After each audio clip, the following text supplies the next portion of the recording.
Hello, by the name of Allah, who is the most merciful and beneficent. I'm Idris Jahan here with my YouTube channel, The Ocean of Knowledge. Before going to our today's new topic, I will request you all to watch, like, comment, and subscribe my YouTube channel. And yes, don't forget to press the bell icon which enable you to get updated videos. Thank you so much. Global trends of disasters यानी आफात की world wide क्या trends है। Trend से मुराद है कि क्या आफात बढ़ रही है या कि आफात कम हो रही है। एक तहकीक के मुताबिक आफात की फ्रीक्वेंसी, मैग्नीट्यूड और ड्यूरेशन तीनों एक साथ जो है वो आफात की बढ़ रही है। फ्रीक्वेंसी से मुराद है कि the number of disasters occurred in a particular time, किसी ख़ास वक्त में आफात का रुनमा होना। अब वो ख़ास वक्त 10 ईयर्स भी हो सकती है, वो 15 ईयर्स भी हो सकती है, 20 ईयर्स भी हो सकती है। नेक्स्ट में है मैग्नीट्यूड। मैग्नीट्यूड से मुराद है कि the intensity, the severity of any disaster. आजकल मैग्नीट्यूड भी बढ़ रही है। हम देखते हैं कि कभी ज़लज़ले जो थे वो 4 रिक्टर स्केल 5, अब 6 रिक्टर स्केल 7 रिक्टर स्केल के ऊपर ज़लज़ले हो रहे हैं, तो मैग्नीट्यूड बढ़ रही है। और साथ में फ्लड्स को अगर हम देखें तो फ्लड पहले जो है वो इतने इंटेंस नहीं थे, वो इतने सीवियर नहीं होते थे। अब जब फ्लड्स आते हैं तो उनकी जो मनफी असरात है वो इंतहाई सीवियर होती है, क्योंकि फ्लड्स की मैग्नीट्यूड बड़ी होती है। साथ में ड्यूरेशन, ड्यूरेशन से मुराद है कि द इंटरवल ऑफ, यानी जो रुनमा होने का वक्त है। Duration means for how long time a disaster happens, कितने टाइम के लिए ये आफत थी। आए ये अर्थक्वेक 5 सेकेंड, 20 सेकेंड, 15 सेकेंड, लेकिन आजकल 40, 45, 50 सेकेंड तक, बल्कि 1 मिनट तक जो है वो अर्थक्वेक हो रहे हैं। ड्यूरेशन से मुराद है कि पहले सैलाब जो है कभी एक हफ्ते के लिए, एक 2-3 दिनों के लिए, अब जो है फ्लड्स जो 2010 वो महीनों के लिए जो है फ्लड्स चलती रहती है। इस चीज़ को हमने एक ग्राफ में दिखाया गया है। इस ग्राफ को का जो इंटरवल है वो 20 ईयर्स है। 1900, 1920, 40, 60, ये 20 ईयर्स की जो इंटरवल है, ठीक, जो फ्रीक्वेंसी है। अब हम देख सकते हैं कि इसमें देखिए, दिस इज़ द फ्रीक्वेंसी। ये जो रेड लाइन है ये हमें फ्रीक्वेंसी शो करती है कि कितने डिज़ास्टर जो है विद स्पेसिफिक इंटरवल। 1900 में फ्रीक्वेंसी यही थी, फिर 1900 से लेकर 20 तक यही थी। 40 में देखिए ये बढ़ रही है, 60 में मज़ीद बढ़ रही है, 80 में इतनी हाई, अप टू यानी 200 तक डिज़ास्टर है। फिर 2000 में ये आफतें जो है आलमोस्ट 300 तक। ये वाला जो एरिया है वो हमें शो करता है कि कितने डिज़ास्टर्स हो रहे हैं। तो 2020 में देखें, अब 2020 में ये जो आफतें हैं ये देखो मोर देन 400 डिज़ास्टर से भी ज़्यादा हो रहे हैं। अब जब फ्रिक्वेंसी, मैग्नीट्यूड, ड्यूरेशन बढ़ रही है तो डिज़ास्टर्स के इम्पैक्ट्स भी बढ़ेगी, और नेचुरल हैज़र्ड्स जो है वो डिज़ास्टर्स को क्या करती हैं, ट्रिगर कर रही है, वो इंक्रीज़ कर रही है, वो तेज़ कर रही है, जिसकी सूरत में ग्लोबली वर्ल्ड वाइड उनके डैमेजेस है, उनकी तबाहियाँ हैं। किस सूरत में? सोशल, इकोनॉमिक और एनवायरमेंटल एक्टिविटीज़ है जो है वो बुरी तरह मुतासिर हो रही है। कोविड-19 को अगर हम देखें तो कोविड-19 की वजह से सोशल एक्टिविटीज़ बुरी तरह जो है वो मुतासिर हुई। कंट्रीज़ ने जो कम्युनिकेशन, जो मवासलात की ज़राएँ थे, ठीक, ट्रांसपोर्टेशन थी, वो हवाई जहाज़ थे, वो एयरपोर्ट्स थे, वो सब उन्होंने बंद कर दिए। नेशनल सतह पे भी इस किस्म के यानी मेयर्स की ज़रूरत पड़ी कि नेशनल लेवल पे जितनी भी सोशल इंस्टीट्यूशंस थे वो बंद होने पड़े। यहाँ तक कि मसाजिद बंद हुई, ठीक। मैयत थे, नमाज जनाजा में लोग जो है वो शिरकत नहीं कर सकते थे, ठीक। पार्क्स, जो स्पोर्ट्स है, वो सारी सोशल जो एक्टिविटीज़ है वो हमारी मुतासिर हुई। इकोनॉमिक एक्टिविटीज़ कोविड-19 से कोई दुनिया का ऐसा मुल्क नहीं रहा है जो कि वो इकोनॉमिकली अफेक्ट ना हुआ हो। और 2005 में इस चीज़ से हम गुजरे हैं। 2005 के अर्थक्वेक की वजह से हमारी मुल्क की जो इकोनॉमिक एक्टिविटीज़ थी वो डैमेज हुई।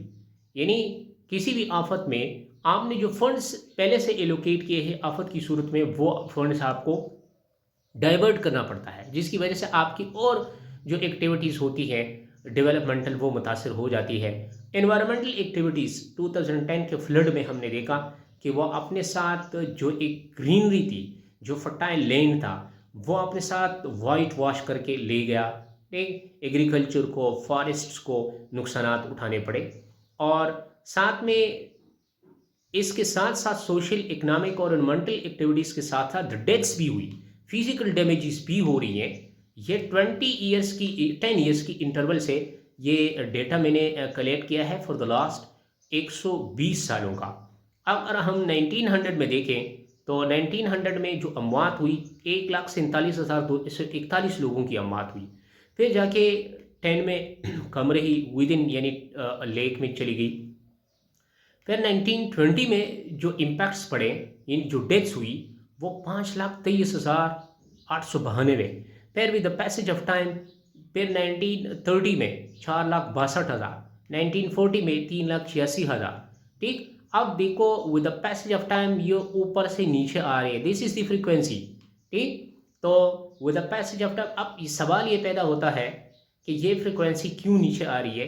देखिए पहले बड़ी है, बहुत हद तक बड़ी है, और अभी भी ये जो 2000 के बाद, जो 20 के बाद, वो इम्पैक्ट्स बहुत ज़्यादा बड़ी है। ठीक, अम्मात जो है, अम्मात की सूरत में 21 में, 22 में और 23 में जो अम्मात हुई है वो इनसे कहीं ज़्यादा है।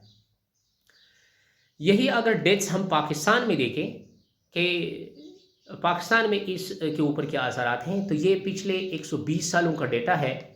ये देखें, these are the deaths, this is the frequency interval. 1900 में देखें तो फ्रीक्वेंसी यही थी, यानी डेथ्स यही थे। ठीक, ये फ्रीक्वेंसी है और ये उनकी डेथ्स है। 1920 में ये है। देखिए 1930 में डेथ्स जो है वो 30,000 पे पहुंची है, जो क्वेटा का मशहूर ज़ल्ज़ला हुआ। देखिए ये फ्लक्चुएशन अब आ रही है, ऊपर नीचे ग्राफ जा रहा है। फिर देखिए 2000 में जो अम्मात हुई वो ये ग्राफ सबसे ऊपर चला गया, और उसकी वजह ये कि 2005 का ज़ल्ज़ला हुआ था। 2000 से लेकर 2010 के दरमियान, यानी 2005 का ज़ल्ज़ला, उसमें 278,000 लोगों की अम्मात हुई। ठीक, फिर थोड़ी सी कम हुई 2010 में 2010 का सैलाब हुआ, जिसमें 1,992 लोगों की अम्मात हुई। अब हमें इस बात पे इत्तेफाक है कि ग्लोबली भी और पाकिस्तान के सतह में भी डिज़ास्टर की जो इम्पैक्ट्स है, फ्रीक्वेंसी है, मैग्नीट्यूड है, वो बड़ी है, उनकी डेथ्स भी बड़े हैं। लेकिन इन तमाम चीज़ों का सल्यूशन क्या है? सल्यूशन भी हमने यहाँ पे दिखाया है। एक तो जो सबसे अहम चीज़ है कि shift from response to DRR। हम अपनी स्ट्रेटजी को रिस्पांस से हटा के DRR पे लगा रहे हैं। हम किसी आफत का इंतज़ार न करें कि आफत आएगी फिर जाके हम लोगों को कंपनसेट करेंगे, लोगों को हम निकालेंगे, which is a very lengthy process, और इसमें बड़े रिसोर्सेज चाहिए होते हैं। हम DRR पे चलें, यानी आफात के रुनुमा होने से पहले जो मनफी असरात है उनको कम करने के लिए हम कोशिश कर लें। अर्थक्वेक के अलग DRR पर्सपेक्टिव है, अलग स्ट्रेटजीज़ है, फ्लड के अलग है। हर डिज़ास्टर, हर हैज़र्ड के अलग अलग मनफी असरात को कम करने के लिए एहतियाती तदाबीरें हैं। और जब हम ये DRR को इम्प्लीमेंट करेंगे, इस अप्रोच को साथ लेके जाएंगे, तो यूनेस्को कह रही है कि इस $1 को अगर आपने DRR पे ज़्यादा पैसे लगाएं तो उसका फ़ायदा ये होगा कि you will have to save $25। आप $25 तक जो है वो महफूज यानी बचा सकते हैं। उसको हमने एक छोटी सी मिसाल से यहाँ पे वाज़े किया है। ये एक बिल्डिंग ए है, और इस बिल्डिंग ए को हमने आज से 10 साल पहले 5 मिलियन पाकिस्तानी रुपीज़ में बनाया है।